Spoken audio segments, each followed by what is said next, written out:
हाय मंडळी, 5 मिनिटांत विज्ञानमध्ये तुमचं पुन्हा एकदा स्वागत आहे. चला, आजची सुरुवात एका अशा प्रश्नाने करूया जो आपल्या सगळ्यांना कधी ना कधी नक्कीच पडला असेल, नाही का? असं कधी वाटलंय का की आपलं आपल्यावरच नियंत्रण नाहीये? तर ही जी भावना आहे ना, ती खरं तर आपल्या मेंदूनेच तयार केलेला एक भ्रम आहे. हो, न्यूरोसायंटिस्ट बॉबी कस्तुरी म्हणतात तसं.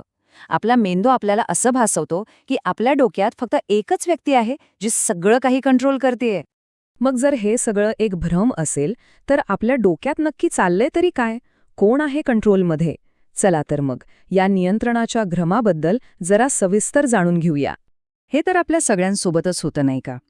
आपण ठरवतो, बस आज रात्री फक्त 2च एपिसोड बघणार. आणि मग अचानक जाग येते तेव्हा रात्रीचे 2 वाजलेले असतात आणि आपण विचार करतो, अरे मी अजूनही हे का बघतोय? तर असं का होतं? ह्याचं कारण म्हणजे आपला मेंदू काही एकच बॉस असलेलं ऑफिस नाहीये. उलट तो म्हणजे एकमेकांशी सतत भांडणाऱ्या, स्पर्धा करणाऱ्या अनेक शक्तींचा एक अड्डा आहे. आणि म्हणूनच आपलं जागरूक मन कधीकधी लक्ष देत नाही आणि मेंदू ऑटो पायलटवर जातो. आता या ऑटो पायलट मोडचं एक जबरदस्त उदाहरण बघूया. ते म्हणजे झोपेत चालणं.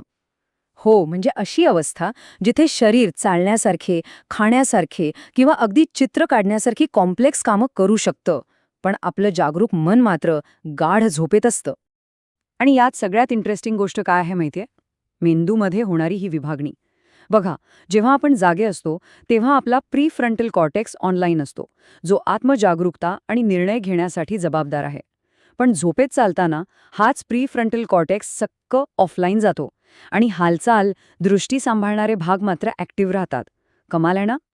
पण थांबा, आपण याच्यापेक्षाही एक पाऊल पुढे जाऊ शकतो.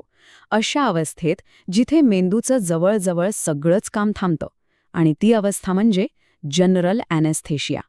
ॲनेस्थेशिया आपल्याला फक्त झोपवत नाही, तर तो मेंदूच्या वेगवेगळ्या भागांमधला संवादच तोडून टाकतो. आणि हा फरक ब्रेन वेव्ह ॲक्टिव्हिटीमध्ये अगदी स्पष्ट दिसतो. बघा, जागेपणी आपल्या ब्रेन वेव्हज कशा हाय फ्रिक्वेन्सीच्या आणि डायनामिक असतात, पण ॲनेस्थेशिया दिल्यानंतर त्या एकदम स्लो, लयबद्ध आणि लो फ्रिक्वेन्सीच्या होतात. जणू काही मेंदूतलं सगळं कम्युनिकेशनच थांबलंय. बरं, आता इथून आपण थेट न्यूरोसायन्समधल्या एका सगळ्यात थक्क करणाऱ्या प्रयोगाकडे वळणार आहोत. 2 मनं पण एकाच कवटीत.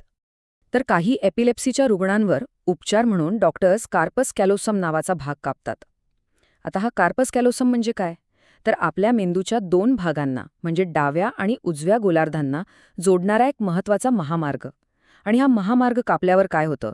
तर मेंदूमध्ये जाणीवेचे 2 स्वतंत्र प्रवाह तयार होतात. आणि ह्यातूनच एका भन्नाट प्रयोगाचा जन्म झाला. बघा काय झालं. रुग्णाच्या फक्त उजव्या मेंदूला टेक्सास हा शब्द दाखवला. आता उजवा मेंदू बोलू शकत नाही, त्यामुळे जेव्हा विचारलं तेव्हा बोलणाऱ्या डाव्या मेंदूने सांगितलं, मला काहीच दिसलं नाही. पण जेव्हा डाव्या हाताला, ज्याला उजवा मेंदू कंट्रोल करतो, काहीतरी चित्र काढायला सांगितलं, तेव्हा त्याने एक काउबॉय हॅट काढली.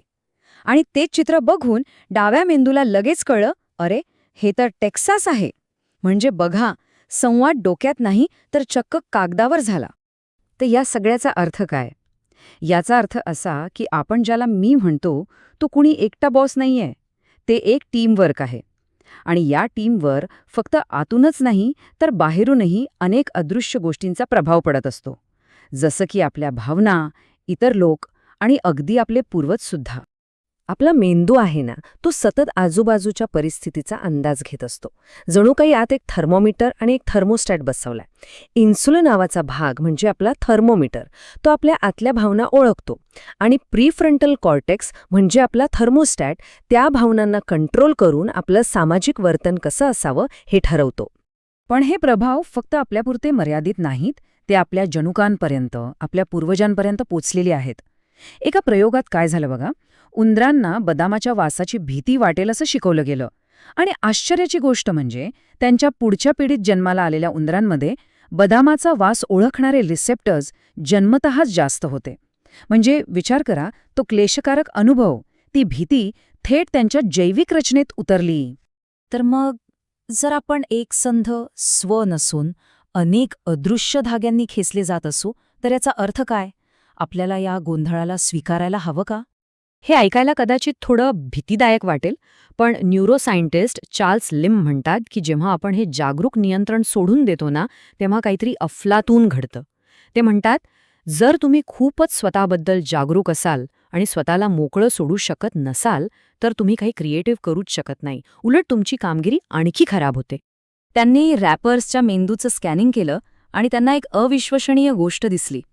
जेव्हा रॅपर्स पाठ केलेले लिरिक्स म्हणत होते, तेव्हा त्यांच्या मेंदूचा आत्मनिरीक्षण करणारा भाग म्हणजे प्रीफ्रंटल कॉर्टेक्स ॲक्टिव्ह होता. पण जेव्हा ते उत्स्फूर्तपणे फ्रीस्टाईल करू लागले, तेव्हा हाच भाग चक्क निष्क्रिय झाला. म्हणजे खरी क्रिएटिव्हिटी तेव्हाच बाहेर आली जेव्हा बॉस सुट्टीवर गेला.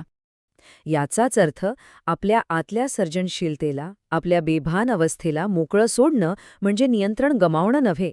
उलट ते एका वेगळ्याच प्रकारचं कौशल्य आहे.